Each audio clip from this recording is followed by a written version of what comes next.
ரெடியா?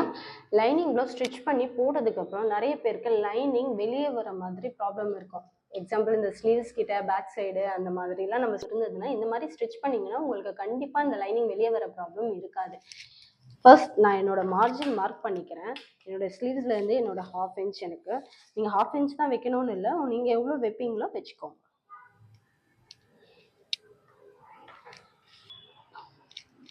இது என்னுடைய ரைட் சைடு, அது என்னுடைய ராங் சைடு.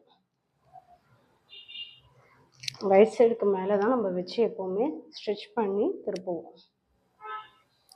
இந்த மாதிரி லைனிங் 1/4 இன்ச்சை விட கம்மியாக, அதாவது 0.1 நீங்கள் தள்ளி வச்சு ஸ்டிச் பண்ணிங்கன்னா உங்களுக்கு வந்து லைனிங் வெளியே வர ப்ராப்ளம் இருக்காது.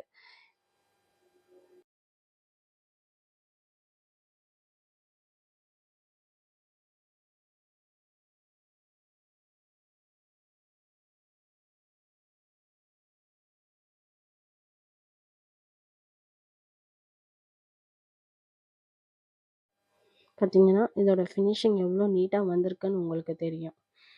பார்த்தீங்களா? இதே மெத்தடை தான் நான் பேக் சைட்லையும் பண்ணி காட்ட போகிறேன். 0.1 மூவ் பண்ணி வச்சு இப்போ நம்ம ஸ்டிச் பண்ணி பார்க்குறோம்.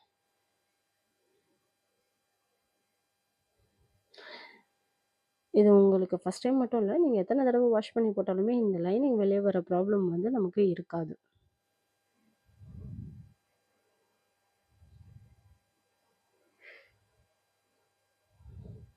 எல்லாமே சேம் மெத்தட் தான் பண்ண போகிறோம். ஜஸ்ட் லைனிங் மட்டும் 0.1 மூவ் பண்ணி வச்சு நம்ம ஸ்டிச் பண்ண போகிறோம். நீங்கள் மெஷர்மெண்ட் எடுக்கிறது பார்த்தீங்கன்னா நீங்கள் லைனிங்லேருந்தே எடுத்துக்கலாம். அந்த 1/4 இன்ச்சோ 1/2 இன்ச்சோ அது என்னவோ லைனிங்லேருந்தே எடுத்துக்கலாம்.